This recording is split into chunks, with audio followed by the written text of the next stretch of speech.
Vou começar com o primeiro tema, que é, como sempre, interessante. Isto é, interessa a todo mundo que tenha vontade de se manter informado.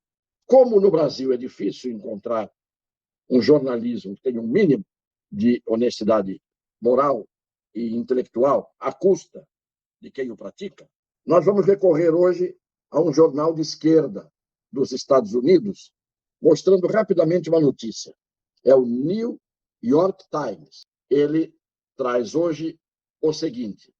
E antes de seguirmos o giro, mais uma informação ainda falando sobre reações às decisões recentes do Supremo Tribunal Federal. Veja só, um artigo do New York Times, publicado nesta segunda-feira, fez um retrato do desequilíbrio atual de poderes no Brasil, apontando para a recente expansão de força do Supremo Tribunal Federal como uma potencial ameaça à democracia do país. Vejam que quem está dizendo isso é um jornal absolutamente insuspeito neste caso. Por que insuspeito? É um jornal de esquerda e a gente sabe que as notícias que os correspondentes mandam para lá são as notícias que os jornalistas de cá sonegam, algumas inventam outras. Com todo esse filtro, o New York Times percebe, e quando ele percebe nas condições que eu já acabei de dizer, é porque o que ele está percebendo é mais do que realidade, é mais do que fato. E aí, senhores ministros do Supremo Tribunal Federal, ativistas, ideologicamente engajados, negacionistas do direito, como é que é? Os senhores vão dar uma canetada e tirar de circulação o New York Times?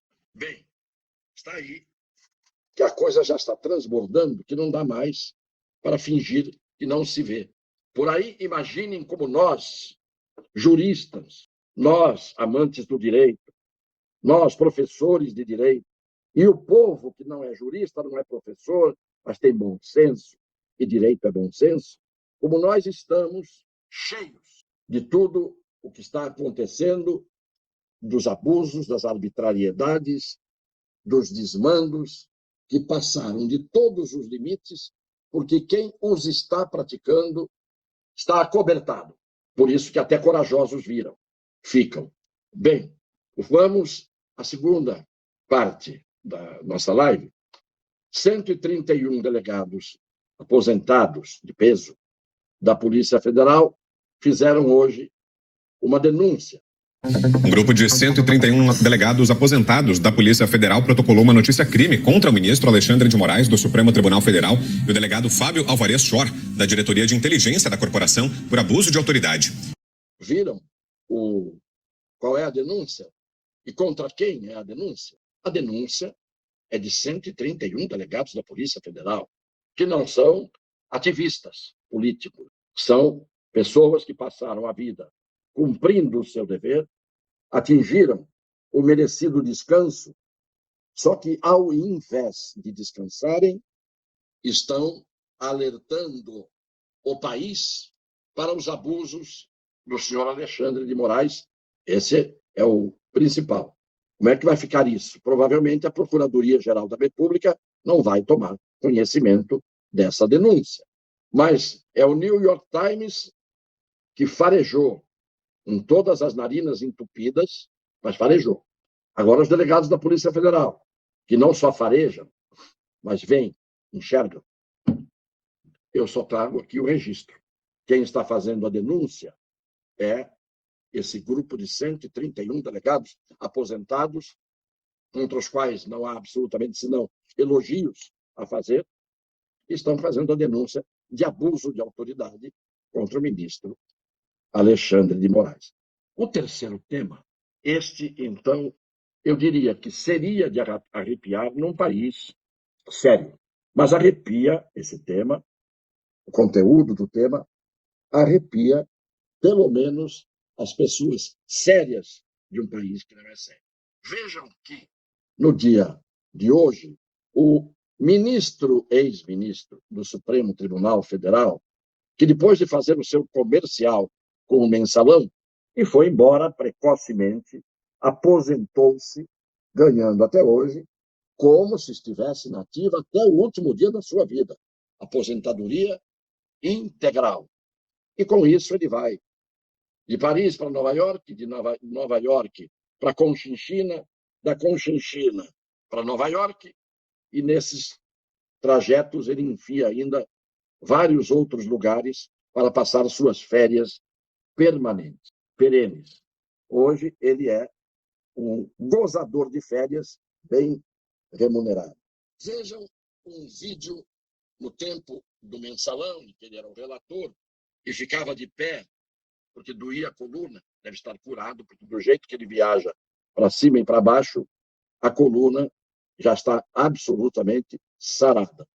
Mas o fato é que vejam o que ele disse a respeito da compra de votos pelo PT, inclusive no julgamento de reformas, ali, projetos de reforma pela Câmara dos Deputados. Vejam o que ele disse quando era relator do Mensalão, em que condenou meio mundo, com justa razão. Vejam o que ele disse e a ressalva que ele faz. O vídeo é da época. Essas reformas receberam um fundamental apoio dos parlamentares comprados pelo Partido dos Trabalhadores e das bancadas por eles orientadas ou dirigidas, exatamente no momento em que foram realizados os maiores repasses de dinheiro aos parlamentares acusados. Por outro lado, os líderes dos 4 partidos cujos principais parlamentares receberam recursos em espécie do PT orientaram as suas bancadas a aprovar o projeto, que fora encaminhado pelo governo. Somente o senhor Jair Bolsonaro, do PTB, votou contra a aprovação da referida lei. Todos os demais votaram no sentido orientado pelo líder do governo e do Partido dos Trabalhadores na Câmara dos Deputados. Os senhores viram bem o senhor, Sua Excelência, Joaquim Barbosa, dizendo parlamentares comprados pelo PT, a história mais do que conhecida do Mensalão. E ele, numa atitude que na altura eu considerei rara, fez uma ressalva dizendo: o único que não se vendeu, o único que não aceitou ser comprado foi o deputado Jair Messias Bolsonaro. Pois bem, sabe o que o doutor Joaquim Barbosa, em férias em Paris, fez hoje? Mais uma informação: o ex-ministro do Supremo Tribunal Federal, Joaquim Barbosa, gravou vídeos declarando voto em Lula nas eleições ao Palácio do Planalto neste ano. O material foi gravado de Paris, onde Barbosa passa férias, e encaminhado neste domingo ao vice da chapa petista, Geraldo Alckmin. Que vergonha, hein, Joaquim Barbosa? Que vergonha! Isso é um caso de conversão? Uma conversão àqueles que, segundo você, compraram deputados e líderes, e o único que não se vendeu, segundo você, nós vimos som e imagem agora aqui. O único que não se vendeu foi o deputado Jair Messias Bolsonaro, e agora numa disputa polarizada entre Bolsonaro e Lula, o senhor, em férias em Paris, como diz a notícia, hoje faz uma declaração de voto publicamente no comprador dos votos da época. Então, o que não se vendeu não tem o seu voto. E o que comprou votos tem o seu voto. Essa história de votos é muito estranha mesmo, não, senhor Joaquim Barbosa?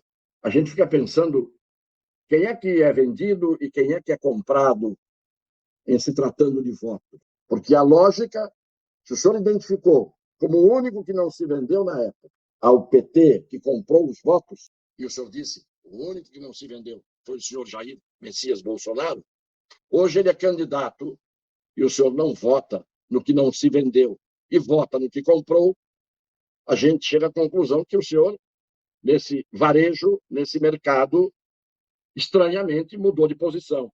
Como os deputados, na época, mudaram quando receberam a grana que o senhor apurou e condenou todo mundo que estava envolvido. Não é isso?